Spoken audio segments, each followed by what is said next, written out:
Let's get started.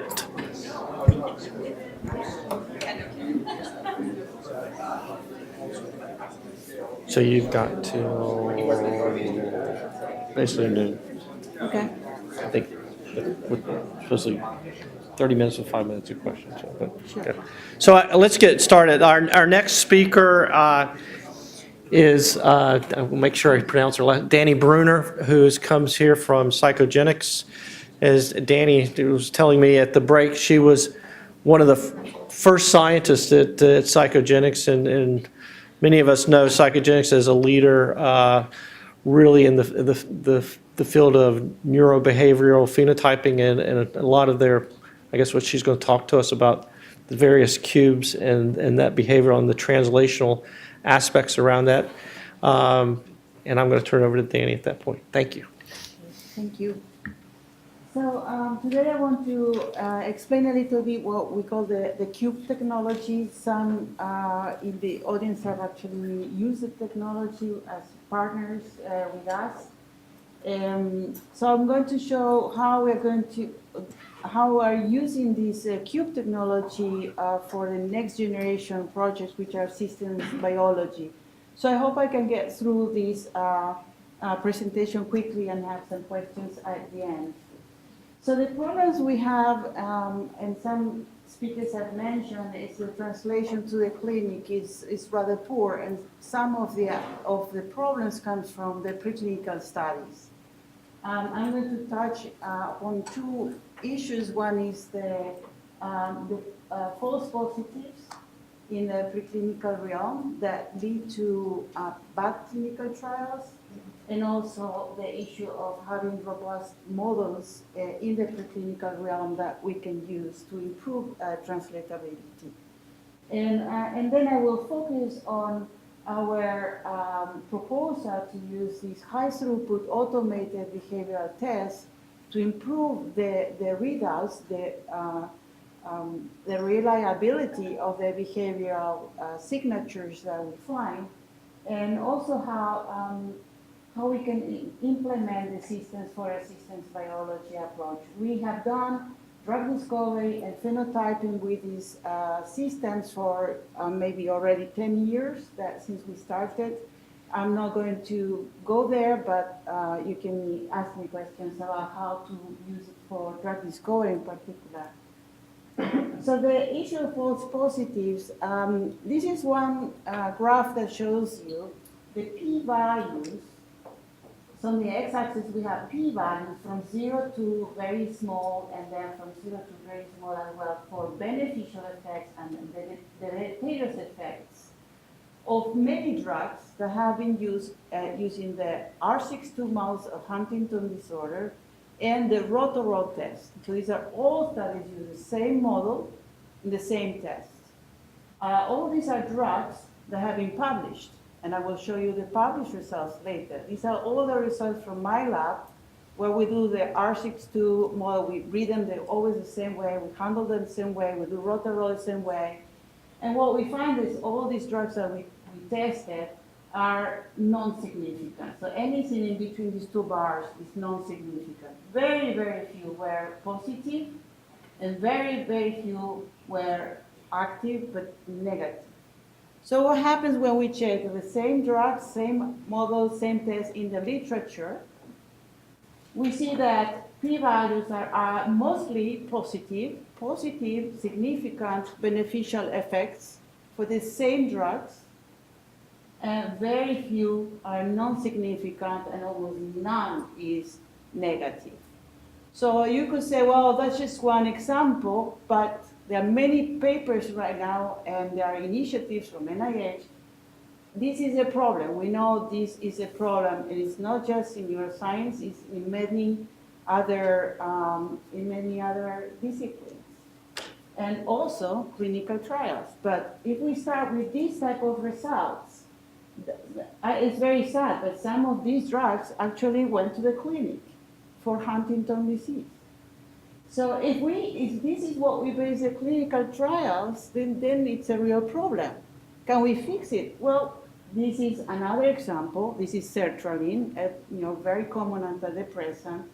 And this is wild-type mice using the forcing test.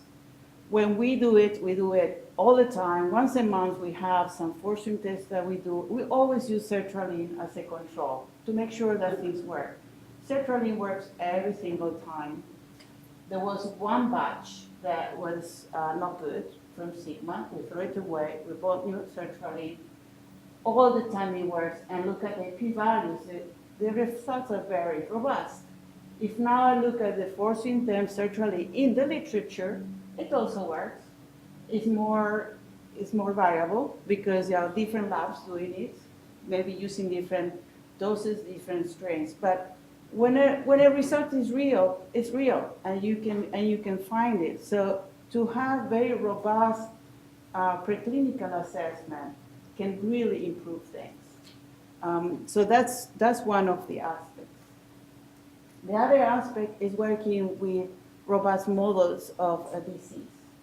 And for this, there are different types of validity that are used. In particular, construct and etiological validity are, for me, the most important ones, because it means that you're looking at processes that are analogous, causes and processes that are analogous from the mouse and between the mouse and the human for a particular disorder.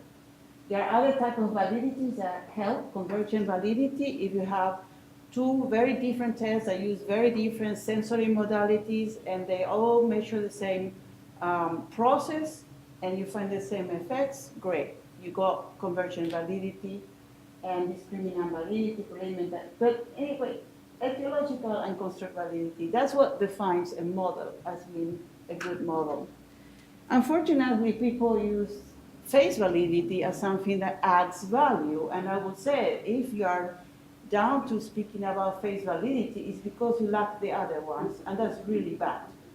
So you wouldn't take an orange or a tennis ball as a model of Earth, then you should not use phenomenology to add value to your model. It doesn't.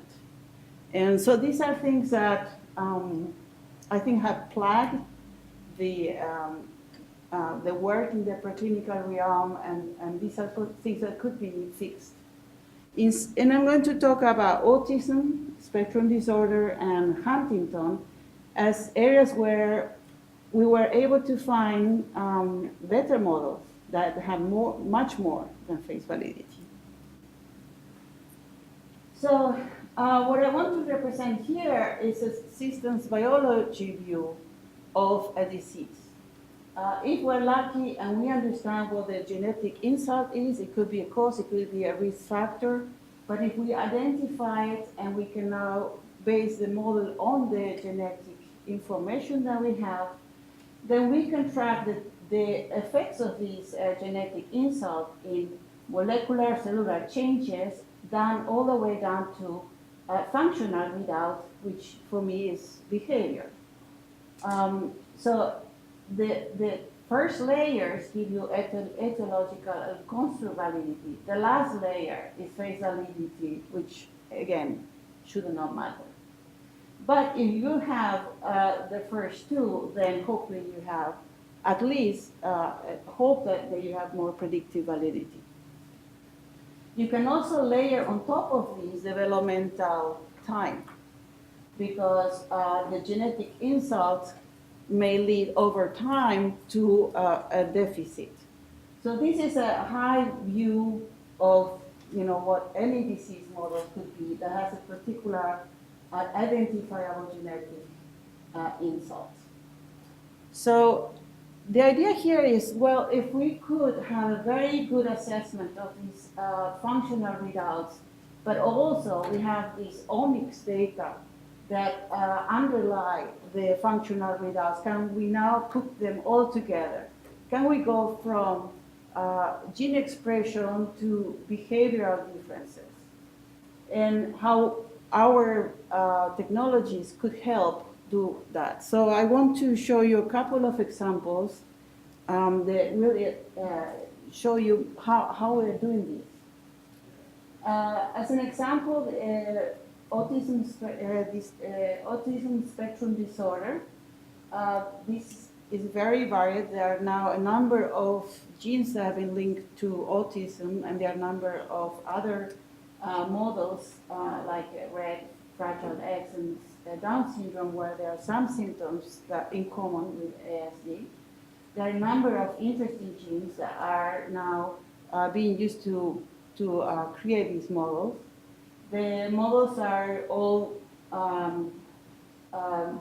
everybody's trying to put them in a C57 background, so now we can compare from model to model. Some models come in different flavors, like we have these chunk 3 knockouts. And what we are doing, we are going to end up with most of these models run through our platforms. So why is this of interest? Well, if we were to do phenotyping with our standard batteries, so every test in here we can run. There are many domains that are important for autism, in particular the social aspect, communication, and repetitive behavior. We could use standard tests to do this, and it will take a long time. The idea is that if we use these automated behavioral systems, then we can capture a behavioral signature that then we can compare across models. For example, if from these models, a bunch of them affect synaptic function, can we now find a common signature across these different models that reflect synaptic function? There may be other models with different genetic insults. They have a different pathway and a different functional readout. And we hope that using the system, then we can actually separate the models and find the commonalities just looking at their behavior. So, the idea is again to build very rich content behavioral data sets and use a bioinformatic approach. And I will explain a little bit how we do that. What we call the cubes is a SmartCube, Neurocube, and PhenoCube. SmartCube uses 3 cameras. You can see the mouse is moving, and you see 2 side views and 1 top view. Neurocube looks, this is a rat, but we have a mouse version, looks at the animal from below and captures very subtle gait features, dynamics in geometrics and coordination between legs, lots of things. And finally, PhenoCube has group mice. We look at the motor behavior, social circadian, and cognitive behavior. And all these 3 use computer vision. So the computer looks at the mouse through a camera and makes an automated assessment of behavior. There is no intervention. The only intervention is the human picks up the animal, puts it in a chamber, or injects the animal. And everything else is completely automated. So there is no bias, there is no subjectivity. So what do we do with the data? We can look at the data. For example, I can just look at locomotion or social behavior and interpret this as a standard test, or I can take all the data together and use bioinformatics to extract a signature.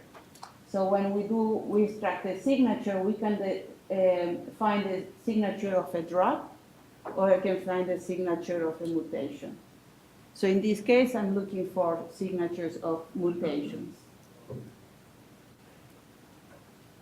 Just to explain in a little more detail and give you a closer view, this is PhenoCube. This is a test with 2 mice. We can go up to 8 mice. We can do it running for 1 hour, up to 6 days. So the mice, we do a 6-day study. The mice are assessed 30 times a second, 24 hours a day, 6 days a week. We get a lot of data, as you can imagine. So in this case, we have 2 codes working in parallel. One code looks at the behavior of each mouse. Is it reading? Is it moving, climbing? And the other code that runs in parallel looks at the social behavior of these particular 2 mice. This is Neurocube. This is a mouse version. So I don't know if you can see the paws are illuminated in red, so we can get a very nice detailed view of these. We don't need to go back to the video and choose which part of the video has good data. All this is done in an automated way. And finally, SmartCube. This is the oldest of the cubes, and as you can see, we can track where the mouse is, the velocity, the behavior, but also we capture the posture, the shape of the body, the characteristics of the trajectory. We get about 1,400 behavioral data points per mouse.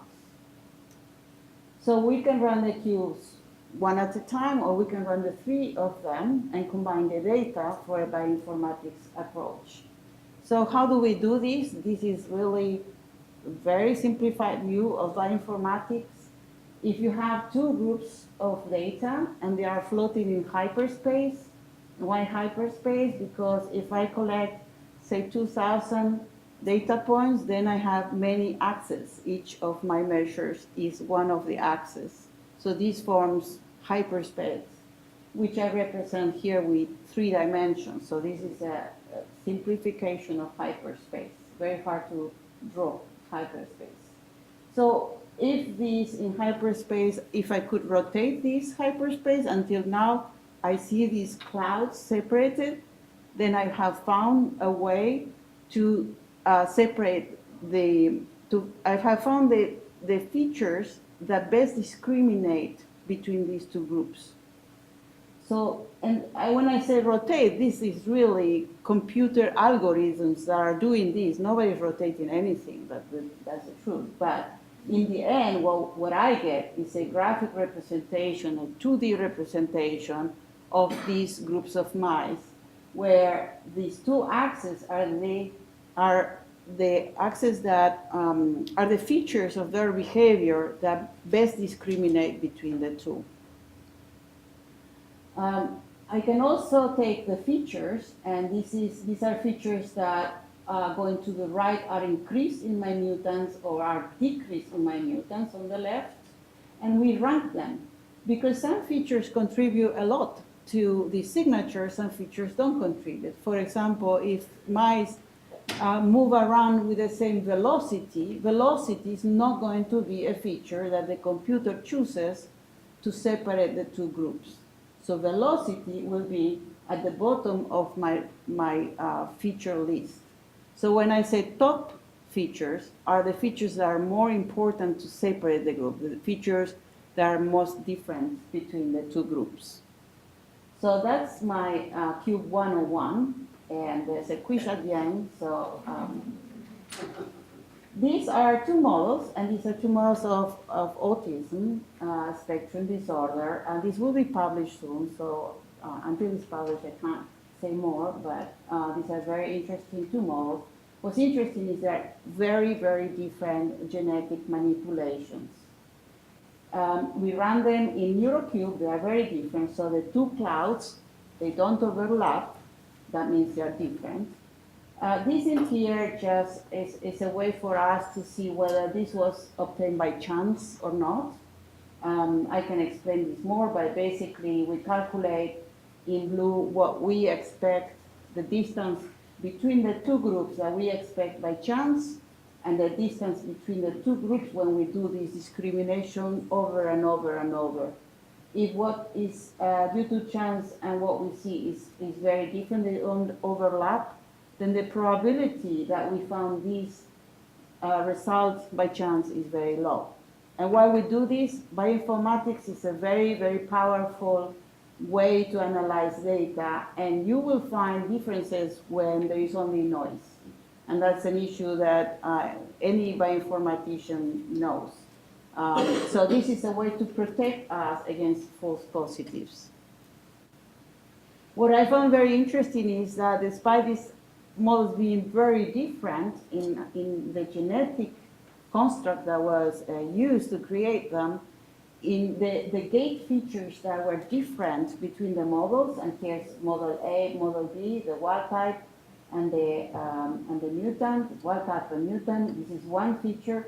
This is another feature. The differences in gait were very similar. The top features that created this gait signature were very similar for the two models. When we ran it in SmartCube, one of the model B, was very different. Clouds are very separated. This model A was not very different. However, to my surprise, when I look at the top features, they were also changed in the same direction. For model A, the changes were very small, and for model B, the changes were very high. Now remember, I'm in SmartCube, I'm capturing 1,400 features. The chances that two models will show me the same top features that change in the same direction are quite small. So this, for me, was, is very encouraging. And what I want to do when we are done screening more of these models, because we are in the process of screening many of these models of ASD, is that if now I have a genetic insult, this is model A, and model B has a very different genetic insult, but then I can see the commonalities in the behavioral signature. So then maybe I can go back and identify the pathways that are most important to create this behavioral signature. And we have another example here where we are actually doing this, exactly this. And so let me move now to an example of Huntington disorder, where what we could do is have a genetic insult with a varying dose. How we do this? Well, Huntington disorder is caused by an expansion in the CAG repeats length in the Huntington gene, and CAG could go from very low. If it goes past 35 in humans, then you already have the disease. If you have 70 CAG repeats, then you have Huntington disease for sure, and it will happen rather early. If you have 90, then you may have Huntington very early when you're adolescent. So there is a dependency on the number of CAG repeats and age. That's very important. So what this project tries to do is to create these different models where the CAG repeat is increased in a controlled way. So we have the CAG repeat series of mutants. These are all different mutants. They have different CAG repeats. So in that way, we create an increasing genetic insult. And what we want to know is what is the behavioral signature that is a CAG-dependent behavioral signature. And once we have that, we are also going to have all this omics data, gene expression, proteomics, to understand the underlying pathway. So the idea is that if we can see that the CAG signature is composed of several behaviors, and those behaviors correlate with some omics data that underlies them, then maybe what we can do, we can clean this up. Now we have the behavioral signature and the underlying pathway. We can also see other pathways that are changed but have no functional consequence, and we can also discard them. So anything that is acting on this pathway and it fixes something, some aggregation or some molecular or cellular signature, but has no functional effect, then it should be discarded. Why go to the clinic with that? It may fix something, but if it doesn't change functional readouts, who cares? So if we can come out with this picture where we have discarded most of the pathways and we go from behavioral signature to molecular signature, then now we are in a very good place to do new target discovery, but also to understand how we can actually fix that pathway. And actually, this is the CAG signature. So the first question is, can we capture a CAG signature just looking at the behavior? So let me explain this a little more. So what we're doing here, before I explain a little bit, when we have two classes and we train an algorithm to separate these two classes using bioinformatics. Here we have more. We have a group that has of mice 20 CAG repeats, 80, 92, 11, 140, and 175. So we have 6 different lines of mutants. And what we want to do is train an algorithm to find what's common, what is changing in the behavior of these mice that is dependent on CAG signature. And I'm showing you these results are from the 10 months of age. We also did the same for 6 months of age, and we did the same for 2 months of age.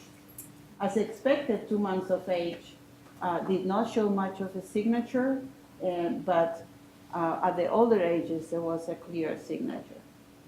So what we see in here, these are results where what we did is we trained the algorithm using these 5 lines, 80, 90, 111, 175.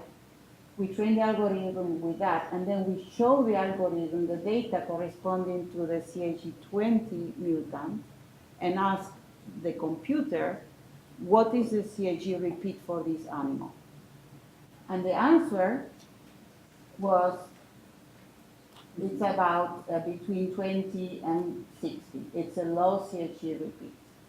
So here what you see, these are the subjects simply ordered, and in the y-axis you have CAG. So if the prediction had been exact, it will be, the blue and the red will be one on top of each other. When we train the model, then we ask the model, what is this? Because the model has already seen this data, the answer is exact. The model knows exactly what the data is. When we train the model without a particular line, then this is the true test of the model. The problem is a lot more difficult. If we now train the model with the highest CAGs and the 20, but now we leave out the 80 CAG repeat and we ask the model, what is this? It classifies the mice correctly with some variability. Then we do it at 92. It also understands this is a higher CAG repeat than the others. It 111, 140, 175. So what I'm showing here is that if I get a mouse from my colony and pass it through the cube and ask the computer will know with some degree of certainty what is the CAG of this particular mutant that has never seen just based on their behavior. So this was the first requirement to then go ahead and add the omics data to this and do what I showed before, which is find which are the pathways that underlie these changes that can be identified and then used for target discovery and drug discovery. So, so basically this is my last slide. The data was from CHCI with their permission. We have a number of partners that work with us using the cubes and using the standard tests. And the cubes were started with NIH funding. So we are very grateful for NIMH and NINDS, which funded SmartCube, PhenoCube, and Neurocube. And lots of people involved in the production of this data. So if you have any questions, happy to answer. We got about a few questions. Well, the system approach is very intriguing. It also put emphasis on having correlations between the different levels. What I noticed from some Huntington rodent model work, that we could not always, we would find behavioral profiles in the absence of pathological changes. So I'm wondering what your experience is with those mice strains, to what extent you do find these correlations, or if not, what your hypothesis is that you may be looking for the right pathology. With the knocking animals, I think that the pathological changes do correlate with the behavior quite well. We work a lot with the Q175 mice, and about 6 months of age, then you start seeing differences at all levels. As I show, if you go earlier, 2 months, so you don't have a signature, no matter what the CAG repeat is, and you don't see much change in the pathology. If you do see some changes at the molecular cellular level early on without behavioral readout, then I will say that those are maybe the beginnings, but they are not. Somehow the animal can compensate for those early changes, and then the changes need to be larger to be reflected at the behavioral level. I'm a behavioral scientist, so if there is no behavioral change, I think it's not important, but other people think otherwise.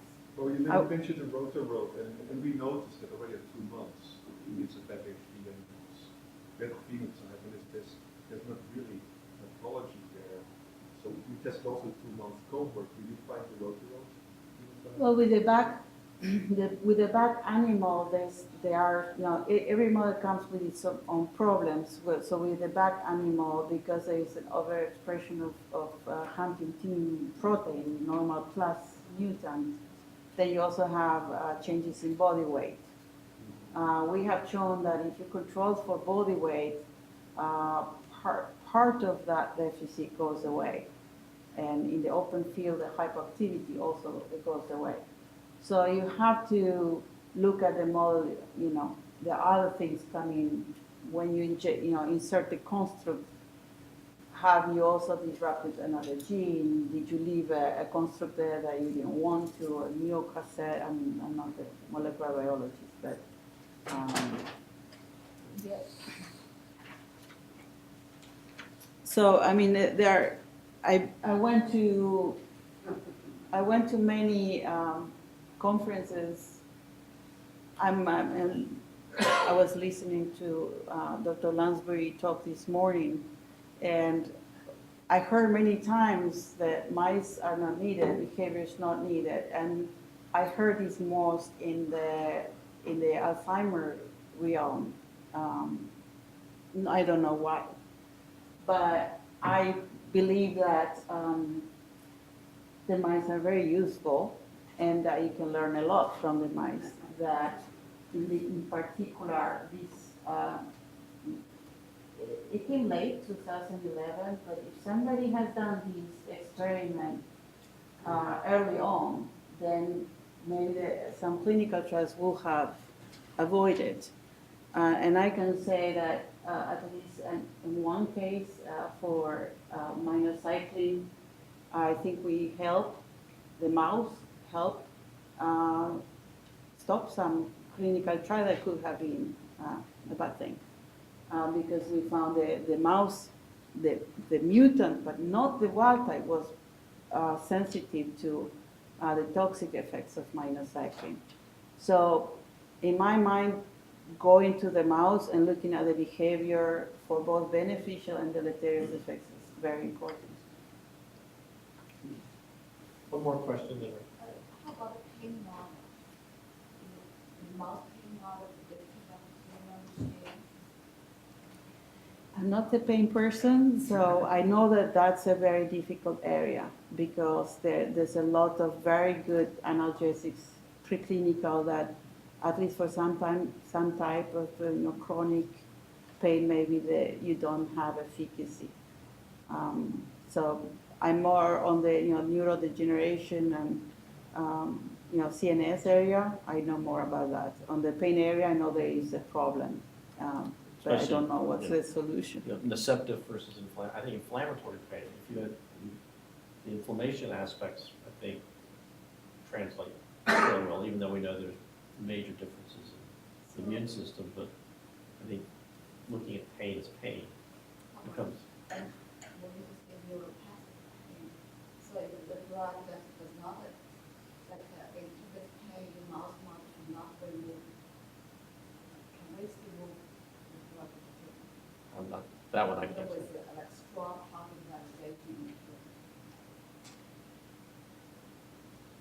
Again, that pain is not my area. I mean, I hope that the better models of pain can be built. Obviously, there is some lack of translatability that needs to be addressed, but I don't know enough to say, what's missing there.